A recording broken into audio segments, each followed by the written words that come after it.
بروج کی سرزمین پر خواتین کی سنی دعوت اسلامی کے عظیم الشان روح پرور سنی اجتماع میں اللہ تمام مرد و خواتین کی حاضری کو قبول فرمائے اور رب قدیر جل جلالہ آقائے کریم رؤوف و رحیم علیہ التحیۃ والتسلیم کے صدقہ و طفیل ہم سب کو دین متین کی خدمت کی صحیح معنوں میں اخلاص کے ساتھ توفیق نصیب فرمائے۔ ایک دور تھا جس میں انسان گناہ کے سلسلے میں سوچتا تھا کہ گناہ کرنے کے لیے کہاں جایا جائے، اور گناہ کے لیے وہ ایسی جگہ کی تلاش کرتا تھا جہاں کوئی اسے دیکھنے والا نہ ہو، اور کم ہی لوگ ایسے تھے جن کے دامن پر بہت بڑے بڑے گناہوں کا دھبا لگتا۔ اور آج سچویشن یہ ہے کہ سوشل میڈیا کی بنیاد پر، انٹرنیٹ کی بنیاد پر برائیوں کا سیلاب اس طریقے سے پورے معاشرے کو اپنی لپیٹ میں لیے ہوئے ہے کہ اب پاک دامن بچی اور پاک دامن بچہ ملنا یہ ذرا مشکل سا نظر آتا ہے، لیکن ایسا بھی نہیں کہ آج کے دور میں پاک دامن بچے اور بچیاں نہیں ہیں، لیکن اب پاک دامن بچے اور بچیوں کا ملنا کامیاب ضرور ہو چکا ہے۔ یہ بات اچھی طریقے سے ذہن میں رکھیں کہ آدمی گناہ کی طرف کب بڑھتا ہے، اور خاص طور پر مسلم معاشرے میں بسنے والے بچے اور بچیاں جب بھی برائیوں کی طرف قدم بڑھانا چاہتے ہیں تو آج بھی کسی حد تک غیرت ایمانی ان کے اندر موجود ہے، اور رشتہ داروں کا لحاظ بھی ان کے اندر موجود ہے، اور معاشرے کا ڈر بھی ان کے اندر موجود ہے کہ وہ گناہ کے حوالے سے اب بھی ایسی تنہائی کے متلاشی ہوتے ہیں جہاں ان کو گناہ کرتے ہوئے کوئی دیکھ نہ سکے۔ ابھی بھی اس طریقے کا حال نہیں ہوا کہ بے باکی کے ساتھ سارے انسانوں کے سامنے بد کرداری کا مظاہرہ کریں اور گناہوں سے اپنے دامن کو آلودہ کریں، لیکن جس تیزی کے ساتھ گناہ کے اندر یہ معاشرہ بڑھ رہا ہے، بعید نہیں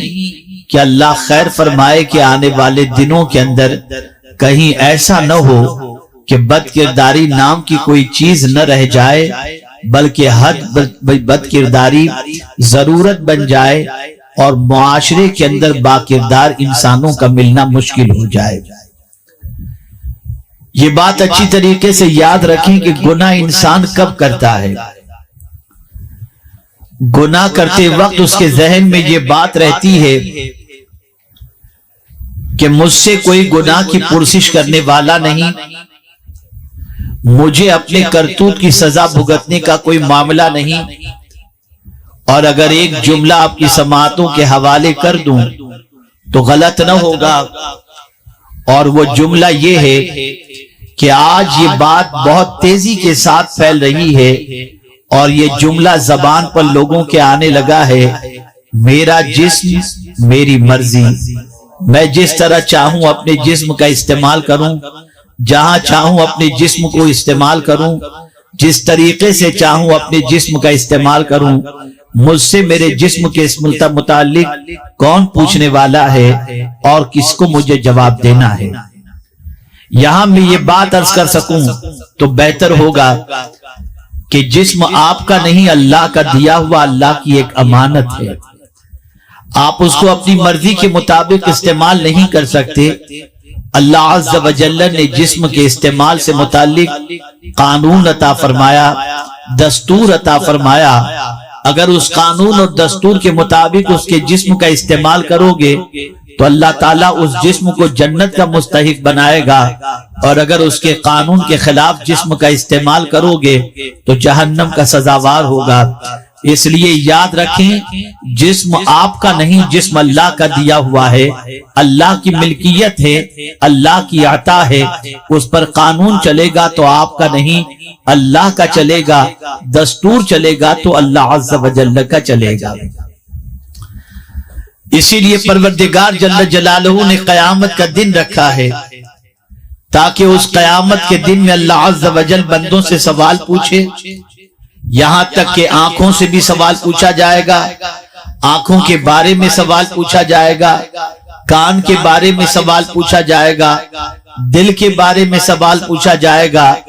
زبان کے بارے میں سوال پوچھا جائے گا، پیروں کے بارے میں سوال پوچھا جائے گا، یہاں تک کہ دل میں جو وسوسے پیدا ہوتے ہیں اور دل میں جو خیالات پیدا ہوتے ہیں اللہ اس سے بھی بے خبر نہیں، اس دل کے وسوسات سے بھی اللہ عز و جل باخبر ہے، وہ جانتا ہے۔ اس لیے اگر کوئی اپنی نیتوں کے اندر کوئی فطور بھی رکھتا ہے تو وہ یہ نہ سمجھے کہ اس کی نیت کے حوالے سے کوئی بے خبر ہے۔ اللہ قادر مطلق خود ارشاد فرماتا ہے یعلم ما توسوس به نفسہ ونحن اقرب الیہ من حبل الورید، اس سے کوئی دل کا وسوسہ بھی پوشیدہ نہیں، نہ کوئی نفس کا خیال پوشیدہ ہے۔ ان اللہ علیم بذات الصدور، بے شک وہ دلوں کے بھید کو جانتا ہے اور دل کے بارے میں وہ اچھی طریقے سے واقفیت رکھتا ہے۔ میں نے یہ دل کے حوالے سے بات اس لیے کی کہ آج کل ہماری بہنیں یہ کہتی بھی دکھائی دیتی ہیں کہ یہ پردے کی کیا ضرورت ہے، دل میں پردہ ہونا چاہیے۔ تو میں جانتا ہوں کہ دل میں پردہ کتنا ہوتا ہے اور کتنا نہیں ہوتا۔ اللہ کے رسول صلی اللہ تعالی علیہ وسلم سے زیادہ کون اس کو محسوس کرنے والا ہے، لیکن رحمت عالم صلی اللہ تعالی علیہ وسلم نے مرد و زن کے تنہائی میں ملنے کے حوالے سے، اجنبی مرد اور اجنبی عورت کے تنہائی میں ملنے کے حوالے سے جو ممانعت رکھی ہے تو اس کی وجہ بھی سب سے بڑی یہی تو ہے تاکہ جو ہے وہ شیطان شامل ہو کر کسی برائی کی طرف مائل نہ کر دے۔ اے خواتین اسلام، اس بات کو اچھی طریقے سے ذہن میں رکھیں کہ آج کے دور کے اندر چھپ کر کے گناہ اگر کوئی کرنا چاہے، اگر واٹس ایپ کے ذریعے چیٹنگ کر کے گناہ کرنا چاہے، فیس بک کے ذریعے گناہ کرنا چاہے اور اس طریقے سے آوارہ گردی کے شکار ہو کر کہیں کسی جگہ پر ملنے کا مقام سیٹ کر کے پھر گناہ کی طرف بڑھنا چاہے تو تم دنیا کے انسان سے چھپ سکتے ہو، دنیا کے انسان سے اوجھل ہو سکتے ہو، لیکن اللہ رب العزت جل جلالہ سے چھپ کر کے کوئی کہیں بھی گناہ نہیں کر سکتا۔ اسی لیے میں نے قرآن مقدس کی ایک ایسی آیت کریمہ کی تلاوت کا شرف حاصل کیا ہے جس میں حضرت لقمان نے اپنے بیٹے کو جو نصیحت فرمائی، اللہ اکبر، حضرت لقمان کی نصیحتیں اتنی عظیم تھی کہ اللہ عز و جل نے حضرت لقمان کی نصیحت کو اپنی کتاب کے اندر جگہ عطا فرمائی۔ حضرت لقمان اپنے بیٹے سے کیا فرما رہے ہیں؟ غور سے آج میری بچیاں خواتین اسلام اس بات کو سماعت کریں۔ یا بنیا، اے میرے بیٹے، انہا ان تک مثقال حبۃ من خردل فتکن فی صخرۃ، اے میرے بیٹے اگر تو پہاڑ کی کسی چوٹی پر یا کسی غار میں کہیں بھی جا کر کے اگر تو گناہ کر، او فی السماوات او فی الارض، یا زمین میں کہیں بھی یا آسمان میں کہیں بھی، یأتی بہا اللہ، بے شک اللہ اس کو لائے گا۔ جگہ کا سلیکشن دیکھیے، ایک باپ کی ذمہ داری اور ایک ماں کی ذمہ داری اپنی اولاد کو نصیحت کے سلسلے میں کتنی عظیم ہونی چاہیے، یہ آیے کریمہ اس کی نشاندہی کر رہی ہے۔ حضرت لقمان اپنے بیٹے کو اس دور کے اندر گناہ سے بچنے کے حوالے سے فرما رہے ہیں اور گناہ کے سلسلے میں اس کو تنبیہ کرتے نظر آتے ہیں۔ جس دور کے اندر گناہ کے اتنے ذرائع موجود نہیں تھے، گناہ کے اتنے وسائل موجود نہیں تھے، گناہ کی طرف مائل کرنے والی اتنی چیزیں نہیں تھی، اس زمانے میں ہوائی جہاز کا دور نہیں تھا، لیکن قربان جائیے حضرت لقمان کے ارشاد پر کہ ارشاد فرماتے ہیں کہ ذرے کے برابر بھی، حبے کے برابر بھی، دانے کے برابر بھی اگر پہاڑ کے کسی غار کے اندر یا پہاڑ پر یا گنبد پر کہیں بھی جا کر اگر کوئی شخص گناہ کرتا ہے یا زمین میں کہیں یا آسمان میں کہیں، اللہ اسے لائے گا۔ میں حیران ہوں یا اللہ، جب آسمان میں گناہ کیسے انسان کرے گا؟ تو آج کے دور میں ہوائی جہاز میں سفر کرنے والا انسان اس چیز کو محسوس کر سکتا ہے کہ آسمانوں میں بھی پہنچنے کے بعد، خلا میں پرواز کرنے کے بعد بھی انسان اپنے دامن کو گناہوں سے آلودہ کرتا ہے۔ اور اسی طریقے سے میرے پیارے آقا صلی اللہ علیہ وسلم کے پیارے دیوانوں، زمین میں بھی بہت سارے مقامات ایسے بنائے گئے جہاں پر انسان چھپ کر کے گناہ کر سکتا ہے، لیکن قرآن کہہ رہا ہے، حضرت لقمان کہہ رہے ہیں، زمین کا کوئی چپا بھی اللہ سے پوشیدہ نہیں، آسمان کا کوئی علاقہ بھی اللہ سے پوشیدہ نہیں، پہاڑ کی کوئی غار بھی اللہ سے پوشیدہ نہیں۔ اگر رائے کے دانے کے برابر بھی کسی جگہ پر کوئی گناہ کرے گا، یاتی بہ اللہ، اللہ اسے لائے گا۔ اور پھر اس کے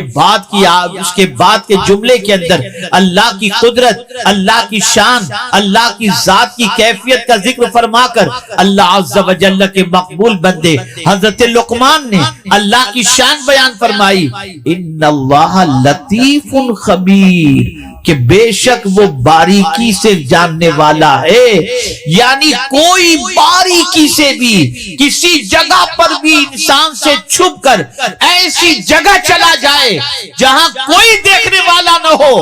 مائکروسکوپ کے ذریعے بھی انسان نہ دیکھ سکتا ہو، لیکن مولا کی نظر سے وہ چھپ نہیں سکتا، وہ باریک دیکھنے والوں کے اندر ہے۔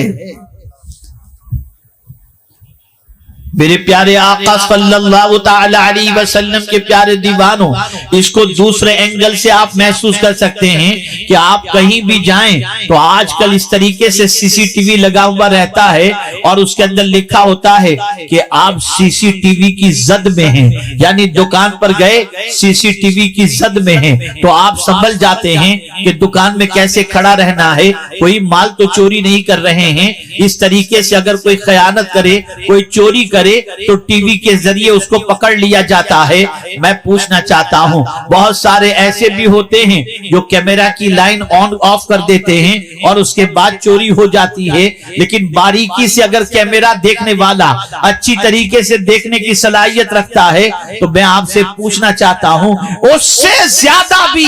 باریکی سے دیکھنے والی ذات میرے مولا کی ہے، اس لیے کہ کیمرہ تو ظاہری وجود کو دیکھتا ہے اور اللہ تو دل کے چھپے ہوئے بھید کو بھی جان رہا ہے۔ میرے پیارے آقا صلی اللہ تعالی علیہ وسلم کے پیارے دیوانوں اور خواتین اسلام، اس لیے ضرورت اس امر کی ہے کہ دامن کو گناہوں سے بچایا جائے۔ گناہوں کا عذاب بڑا سخت ترین ہے، گناہوں کا عذاب بڑا سخت ترین ہے، برداشت کرنے کی طاقت گناہوں کے عذاب کی نہیں ہے۔ یہی وجہ تو ہے کہ اللہ کی برگزیدہ بندیوں کی زندگی کا اگر آپ جائزہ لیں تو آپ کو پتہ چلے گا وہ اللہ سے کتنا ڈرتی تھی، وہ اللہ کا خوف اپنے دل میں کتنا رکھتی تھی، وہ اپنے دامن پر گناہ کا دھبا نہ لگے اس کا کتنا خیال کرتی تھی، اس لیے کہ وہ جانتی تھی گناہ آج ہو جائے گا لیکن سزا قیامت میں ملے گی، سزا دنیا میں ملے گی۔ آج کے دور کی عورتیں بے چینی کے شکار ہیں، بے قراری کے شکار ہیں، پریشانی کے شکار ہیں، تکالیف کے شکار ہیں، امراض کے شکار ہیں، شوہر سے اطمینان نہیں اس کے شکار ہیں، بچوں کا سکون نہیں اس کے شکار ہیں، بہت ساری پریشانیاں ہیں۔ میں پوچھنا چاہتا ہوں، کبھی عورتوں نے اپنی زندگی کے بارے میں غور کیا، اپنے آپ کا احتساب کرنے کی کوشش کی کہ ذرا ہم دیکھیں تو صحیح اپنی زندگی کو، اپنے حالات کا جائزہ تو لیں کہ ہم رب کی کتنی فرما برداری کر رہی ہیں، اللہ کی کتنی اطاعت کر رہی ہیں، اللہ کے رسول کی کتنی اطاعت کر رہی ہیں۔ میں پوچھنا چاہتا ہوں اگر زندگی کا جائزہ لیا جائے اور عورتوں کی صبح و شام کا جائزہ لیا جائے تو بڑی معذرت کے ساتھ میں عرض کروں گا، عورتیں نماز بھی پڑھتی ہیں، عورتیں روزہ بھی رکھتی ہیں، عورتیں جو ہے وہ وظیفے بھی پڑھتی ہیں، یہ ساری چیزیں بھی ان کی زندگی میں ہیں، لیکن بے پردگی بھی نظر آ رہی ہے، بے حیائی بھی نظر آ رہی ہے، ناچ گانے باجے تماشے بھی نظر آ رہے ہیں، بے پردگی بھی نظر آ رہی ہے، یہ ساری برائیاں بھی ہیں۔ اس کی وجہ سے آج عورتوں کی زندگی میں سکون نہیں ہے۔ اے خواتین اسلام، اس بات کو اچھی طریقے سے ذہن کے اندر محفوظ کر لو کہ جب تک کہ دامن کو گناہوں سے بچاؤ گے نہیں، عبادت کی لذت نہیں ملے گی، عبادت کا ذوق نہیں نصیب ہوگا۔ میں آپ کو بتاؤں، تھوڑی سی مصیبت آ گئی تو شکوہ شکایت شروع، تھوڑی سی مصیبت آ گئی تو اس طریقے سے جملے زبان پر آ جاتے ہیں جو اللہ کی شکایت کرتے ہوئے نظر آتے ہیں، اور زندگی جو ہے وہ اللہ کی طرف اس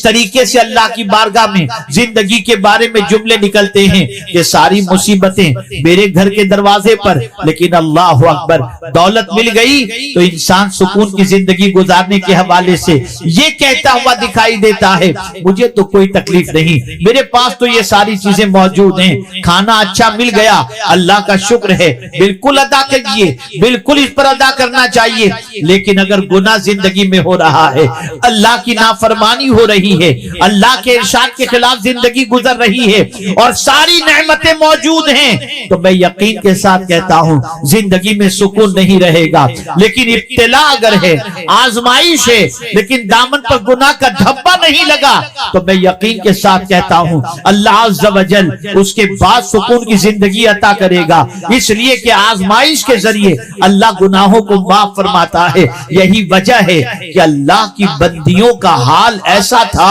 کہ اگر ان کو روٹی مل جاتی اس سے ان کو اتنا سکون نہ ملتا جتنا مصیبتوں میں ان کو سکون ملا کرتا۔ میں آپ کو بتاؤں، حضرت رابعہ رضی اللہ تعالی عنہا ایک روز روٹی کھا رہی ہے، اور روٹی کھاتے ہوئے روٹی کا ذائقہ بڑا اچھا محسوس ہوا، تو اللہ کی بارگاہ میں کہتی ہے مولا آج کا دن تو نے روٹی کے ذائقے سے تو مجھے نواز دیا آج کے دن، لیکن آج ابھی تک تیری طرف سے کوئی مصیبت نہیں آئی ہے، اور میرے مولا تیری مصیبت میں جو مزہ ہے وہ روٹی کے ذائقے کے اندر نہیں ہے، اس لیے کہ جب مصیبت آتی ہے تو اس میں ہمارا دخل نہیں ہوتا، تیری مرضی ہوتی ہے۔ روٹی کھانے میں تو ہماری خواہش بھی ہوتی ہے، ہماری طبیعت بھی چاہتی ہے، مولا تیری عطا پر ہم راضی رہنے کے اندر جتنا سکون محسوس کرتے ہیں اتنا کسی اور چیز کے اندر نہیں محسوس کرتے۔ آپ ذرا سوچو جتنی مصیبتیں آتی اللہ کی طرف اتنا قدم بڑھتا، لیکن ان کے نزدیک میرے پیارے آقا صلی اللہ علیہ وسلم کے پیارے دیوانوں اور خواتین اسلام، سب سے بڑی مصیبت کیا ہوتی؟ بیماری مصیبت نہیں ہوتی، ان کے نزدیک سب سے بڑی مصیبت روزی کی تنگی نہیں ہوتی، ان کے نزدیک سب سے بڑی مصیبت مال کا کم ہونا نہیں ہوتا، ان کے نزدیک سب سے بڑی مصیبت بچوں کا بیمار ہونا نہیں ہوتا، ان کے نزدیک سب سے بڑی مصیبت یہ ہوتی کہ اگر کوئی اللہ کی نافرمانی ہو جاتی، گناہ ہو جاتا، وہ اپنی زندگی کے اندر اسے سب سے بڑی مصیبت سمجھتے، اس لیے کہ وہ جانتے تھے کہ گناہ کر کے اللہ کو ناراض کرنا اس سے بڑھ کر کے کوئی دوسری مصیبت نہیں ہو سکتی۔ لیکن آج گناہ سے بچا نہیں جا رہا، گناہ کے دلدل میں میری بہنیں برا نہ مانے تو عرض کر دوں، کیا غیر شادی شدہ اور کیا شادی شدہ، ایک طوفان آیا ہوا ہے، اور آہستہ آہستہ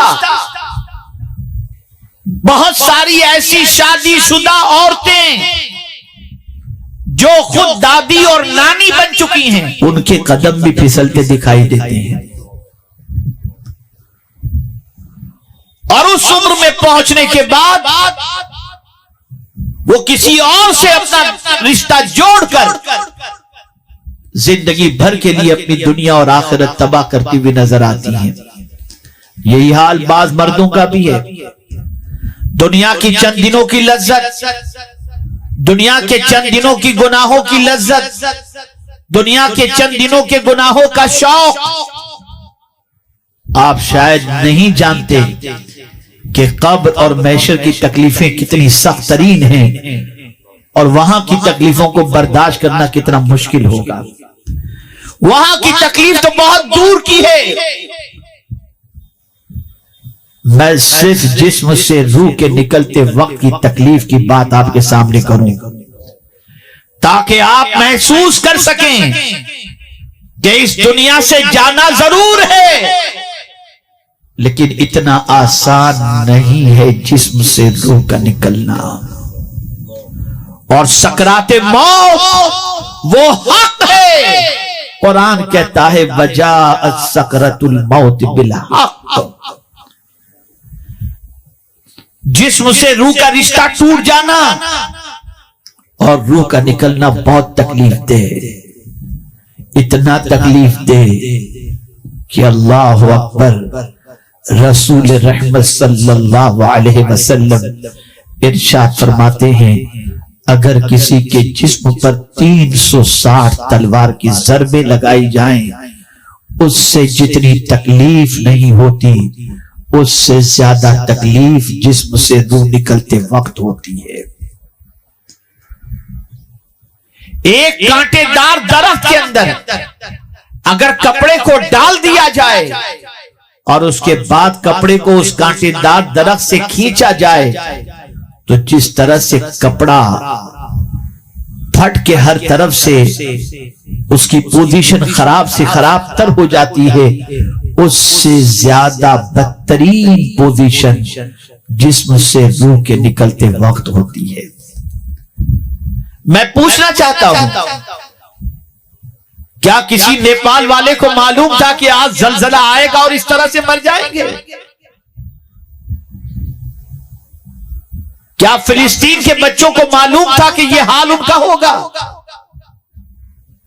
جو کچھ وہاں پر ہو رہا ہے اور ظلم و زیادتی کا جو طوفان وہاں پر بپا ہے اور نسل کشی کی جو مہم وہاں چل رہی ہے، لیکن اس کے باوجود ان بچوں کے استقامت فی الدین کے جذبے کو کروڑوں سلام کہ جب ان سے کہا جاتا ہے تمہیں مدد کی ضرورت ہے تو وہ کہتے ہیں ہاں ضرورت تو ہے لیکن تم سے نہیں، خدا سے مدد کی ضرورت ہے۔ لیکن آپ ذرا دیکھیں اور اندازہ لگائیں، مصائب کے پہاڑ ٹوٹ رہے ہیں، موت کی وادی سے انسان کب گزر جائے اسے خبر نہیں ہوتی، لیکن اس کے باوجود ہم اس طریقے سے غفلت کی زندگی گزار کر گناہوں کے دلدل میں آج کی خواتین زندگی گزار رہی ہیں کہ العیاذ باللہ۔ میں ایک موقع دے رہا ہوں سوچنے کا موقع۔ آئی ہوئی جملہ خواتین ٹھنڈے دل سے آج رات جب اپنے گھر پہنچے عشاء کی نماز ادا کرنے بیٹھ جاؤ مصلی پر اور صرف اپنے گناہوں کو یاد کرو کہ کون سے گناہ ہوئے ہیں، کیسے کیسے گناہ ہوئے ہیں، کس طریقے کے گناہ ہوئے ہیں، شادی شدہ ہیں تو جوانی میں شادی سے پہلے کون سے گناہ ہوئے، آج کون سے گناہ ہوئے، آج تک کی کون سے گناہ ہوئے، ان سارے گناہوں کو یاد کرو اس سے پہلے کہ اللہ حساب لے، خود اپنا حساب لے لو۔ اور جب تمہارا وجدان کہے کہ پورے کا پورا وجود گناہوں سے اٹا ہوا ہے تو اللہ کی رحمت سے نا امید مت ہونا، اسی وقت آنسو بہا کر اللہ کی بارگاہ کے اندر سچے دل سے توبہ کر لو اور عہد کر لو کہ آئندہ اب ایسے گناہ کبھی نہیں، بلکہ ہر گناہ سے اپنے دامن کو ہم بچائیں گے۔ جہاں یہ جذبہ پیدا ہو گیا اور توبہ کر لی، میرا کریم تمہاری زندگی کو سکون کی دولت سے مالا مال فرما دے گا۔ یقیناً گناہ سے بچنا مشکل ضرور ہوتا ہے، لیکن اللہ سے مدد طلب کی جائے تو اللہ گناہوں سے بچاتا ہے۔ اللہ کا کرم گناہوں سے حفاظت فرماتا ہے۔ عرض کرنے کا منشا یہ ہے کہ کبھی یہ تصور نہ کرنا کہ گھر کے دروازے بند کر کے، ہوٹلوں میں جا کر کے، دوسرے شہروں میں جا کر، دوسرے علاقوں میں جا کر، اجنبی انسان کے ساتھ خلوت کے اندر جا کر ہم چاہے کوئی بھی گناہ کر لیں، کسی کو خبر نہیں ہوگی۔ نہیں، اللہ فرماتا ہے او فی السماوات او فی الارض، جہاں کہیں بھی زمین کے اندر، جہاں کہیں بھی آسمان کے اندر، جہاں کہیں بھی پہاڑ کے اندر انسان گناہ کرے گا، اللہ سے چھپ نہیں سکتا۔ اللہ وہ گناہ لائے گا، تمہارے سامنے پیش کرے گا، اور یاد رکھیں جب وہ پیش کرے گا مجال نہیں ہوگی اللہ کی بارگاہ کے اندر انکار کرنے کی۔ اس وقت گواہی کے اندر کون کون ہوں گے یہ بھی میں آپ کو بتا دوں۔ آپ کہیں گے میں نے گناہ کیا تھا، نہیں تو پھر اس وقت زبان بولے گی، ہاتھ بولے گا، زمین بولے گی، جہاں گناہ کیے ہو وہ جگہ بولے گی۔ اللہ اکبر۔ اسی لیے قرآن مقدس کے حوالے، قرآن مقدس میں اللہ عز و جل نے ارشاد فرمایا زمین کے حوالے سے، یومئذ تحدث اخبارہا، قیامت کے دن زمین بولے گی۔ حضرت ابو ہریرہ رضی اللہ تعالی عنہ نے رسول رحمت صلی اللہ علیہ وسلم سے عرض کیا یا رسول اللہ صلی اللہ تعالی علیہ وسلم زمین کس طرح سے بولے گی؟ تو سرکار نے فرمایا زمین پر اگر کسی نے نیکی کی ہوگی تو زمین نیکی پر گواہی دے گی، اور برائی کی ہوگی کسی نے زمین پر تو زمین برائی پر گواہی دے گی۔ اب میں آپ سے پوچھنا چاہتا ہوں جس زمین پر انسانوں سے چھپ کر انسان گناہ کرتا ہے وہ زمین تو اللہ کا اسپائی ہے، وہ زمین تو اللہ کی اسپائی ہے، اللہ کی بارگاہ میں گواہی دے گی۔ اب کہاں جا کر کے گناہ کرو گے؟ کس جگہ پر گناہ کرو گے؟ کہیں معلق ہو کر زمین و آسمان کے درمیان تو تم گناہ نہیں کر سکتے۔ زمین تو گواہی دینے والی ہے، جب زمین گواہی دے گی تو پھر کون تمہیں بچا سکے گا؟ اور یاد رکھو جس زمین پر گناہ کر رہے ہو اسی زمین کے اندر تو جانا ہے نا۔ اگر اس زمین نے قبول کرنے سے انکار کر دیا تو کیا ہوگا؟ اس لیے اے خواتین اسلام ضرورت صبر کی ہے کہ دامن کو گناہوں سے بچاؤ، اور اسی کے ساتھ ساتھ یہ بھی میں آپ کے سامنے عرض کر دوں کہ فیشن کی طرف بڑھ کر دامن کو گناہوں سے آلودہ کرنے کی بجائے خاتون جنت کے نقش قدم پر چل کر پیوند والے کپڑے پہن کر ان کے نقش قدم پر چل کر اللہ عز و جل اور اس کے رسول صلی اللہ علیہ وسلم کی فرما برداری کرو، اسی میں اللہ عز و جل دنیا اور آخرت میں تمہیں عزت و سربلندی عطا کرے گا۔ یاد رکھیں لباس سے عزت نہیں ہے، عزت تقوی سے ہے، عزت اللہ سے ڈرنے سے ہے۔ تاریخ اٹھا کر کے دیکھو، آج میک اپ کا دور ہے، بیوٹی پارلر کا دور ہے۔ اس زمانے میں کوئی بیوٹی پارلر نہیں تھا۔ اس زمانے کی خواتین کے پاس آج کی طرح شادی کے 50,000 اور لاکھ اور 2 لاکھ کے جوڑے شادی میں ایک دن کے لیے پہننے کے نہیں تھے، پھر بھی ان کے پاس عزت کس بنیاد پر تھی؟ ایک ہی چیز کی بنیاد پر، اور وہ چیز تھی اللہ کا ڈر، اللہ کی اطاعت، اللہ کے رسول صلی اللہ علیہ وسلم کی اطاعت۔ اس زمانے کی خواتین اگر امت مسلمہ کے لیے دعا کر دیتی تو دعائیں قبول ہوتی۔ آج کی مائیں اپنے بچوں کے لیے دعائیں کرتی ہیں، دعائیں قبول نہیں ہوتی۔ وجہ کیا تھی؟ جس غوث الثقلین کی یاد کا یہ مہینہ ہے، ذرا ان کی پھوپھی کی زندگی کا جائزہ لو، ذرا ان کی والدہ کی زندگی کا جائزہ لو۔ گھروں میں ختم قادریہ پڑھنا بہت کمال کی بات ہے، اچھا ہے، پڑھو۔ غوث پاک کی نظر مانتی ہو مانو، لیکن ذرا غوث پاک کی ماں کا کردار بھی تو دیکھو، کیسی تھی ان کی ماں کہ ان کے والد غوث پاک کے والد کو جب ایک سیب کے عوض کے اندر جب اپنی بیٹی سے نکاح کرنے کے حوالے سے فرماتے ہیں تو یہی تو کہتے ہیں نا، میری بیٹی آنکھ سے نابینا ہے، ہاتھ سے معذور ہے، پیر سے معذور ہے۔ آپ ذرا سوچو، شادی ہوتی ہے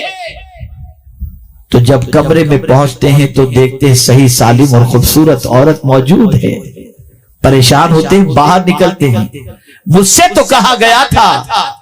کہ نابینا اور ہاتھ اور پیر سے معذور، لیکن صحیح سالم ایک خاتون اس کے اندر موجود ہے۔ کہا ہاں، میں نے جو آنکھ سے معذور، ہاتھ پیر سے معذور کہا تھا، وجہ یہ تھی کہ میری بچی نے زندگی میں کبھی کسی غیر محرم کو نہیں دیکھا، ہاتھ اور پیر سے کبھی گناہ نہیں کیے۔ میں پوچھنا چاہتا ہوں کہ غوث پاک کی والدہ کے نقش قدم پر چلنے کا جذبہ کیوں پیدا نہیں کرتی؟ آج کی خواتین سیریل والی کے نقش قدم پر، ناچنے والیوں کے نقش قدم پر، ہیروئن کے نقش قدم پر، آوارگی کے راستے پر چلنے والی خواتین کے نقش قدم پر چلنے کا جذبہ اپنے اندر پیدا کرتی ہیں۔ العیاذ باللہ۔ بدلو اپنی سوچ کو، بدلو اپنے افکار و نظریات کو۔ آج اسلام تمہاری طرف دیکھ رہا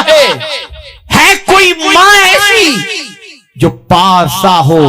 نیک ہو، پرہیزگار ہو، خاتون جنت کو جس نے آئیڈیل بنایا ہو، اور ان کے نقش قدم پر چلنے والی کوئی خاتون ہو، تاکہ اس کے وطن سے کوئی امام حسن و حسین کا غلام پیدا ہو، جس کی وجہ سے اسلام کی پھر سے آبیاری ہونے لگ جائے۔ اے خواتین اسلام، بدلو اپنے آپ کو، چھوڑ دو ناچ گانوں کو، چھوڑ دو برائیوں کو، چھوڑ دو سینما گھروں کو، چھوڑ دو فیشن کو، اور چھوڑ دو برائیوں کے دلدل میں اپنے وجود کو ڈھکیلنے کو۔ خاص طور پر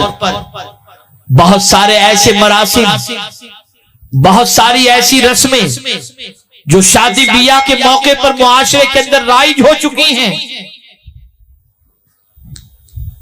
جن رسموں کا شریعت سے کوئی تعلق نہیں، ختم کرو اسے، بند کرو اسے، اس لیے کہ یہ وہ رسمیں ہیں جن رسموں کی بنیاد پر آج ماں باپ کے اوپر تو بوجھ بن ہی جاتا ہے، لیکن اس کی نحوست شادی کے بعد بچوں کی زندگی میں دکھائی دیتی ہے۔ اس لیے ضرورت ہے برائیوں کے دامن، برائیوں کے دلدل سے اپنے آپ کو نکالو، برائیوں کی وادیوں میں ڈھکیلنے سے بچو، اور اپنے آپ کو اس تصور کے اندر گرفتار کر دو کہ کہیں بھی چھپ کر اللہ سے ہم گناہ نہیں کر سکتے، اور اللہ دیکھ رہا ہے، اور ہم سے ہمارے کیے کا وہ حساب لے گا، اور جہاں کہیں بھی ہم برائی کریں گے اللہ ان برائیوں کو ہمارے سامنے لا کر کے پیش کرے گا۔ اس تصور کو آج کی گفتگو میں آپ کو ذہن کے اندر محفوظ کرنا ہے۔ اور اسی کے ساتھ میں آج گزارش کروں گا کہ رات کو گھر پہنچنے کے بعد وضو کر کے مصلی بچھاؤ، اپنے گناہوں کو یاد کر کے اکیلے کے اندر رو، دل کا بوجھ ہلکا کرو، حضور کے وسیلے سے معافی مانگو، غوث پاک کے وسیلے سے معافی مانگو، اور اللہ کی بارگاہ میں عزم کرو کہ آئندہ گناہ نہیں کریں گے۔ جتنی پریشانیاں ہیں نا، اللہ ساری پریشانیاں دور کر دے گا، جتنی تکالیف ہیں اللہ ساری تکالیف دور کر دے گا۔ اب یہاں آخری بات عرض کرتا ہوں، امام غزالی علیہ الرحمہ نے ایک ماں کو اور ایک باپ کو اپنی اولاد کو کس چیز کی تربیت دینی چاہیے، اس کی تفصیل تو بہت زیادہ ہے، لیکن اس میں سے میں صرف دو باتیں خاص طور پر امام غزالی نے جو مینشن کی ہیں وہ میں آپ کو بتا دوں، تاکہ آپ اپنی بچیوں کی اور اپنے بچوں کی تربیت میں ان چیزوں کو فوقیت دیں، پرائیورٹی دیں، اور اس پر فوکس کریں۔ وہ چیز کون سی ہے؟ امام غزالی رحمت اللہ تعالی علیہ فرماتے ہیں، تربیت اولاد میں ماں اس چیز کا خیال رکھے کہ اپنے بچے کو حلال و حرام اور خاص طور پر گناہ اور اس کے عذاب کے حوالے سے اپنے بچوں کو تربیت دے کہ بیٹے گناہ کا یہ عذاب ہے، اس لیے اپنے دامن کو گناہوں سے بچانا۔ امام غزالی علیہ الرحمہ نے حضرت لقمان کے اس قول کو سامنے رکھ کر کے یہ نصیحت ہر بیٹے کو، ہر بیٹی کو، ماں باپ کو کرنی چاہیے کہ تم کہیں بھی گناہ کرو گے، اللہ اس گناہ کو تمہارے سامنے لا کر کے پیش کرے گا۔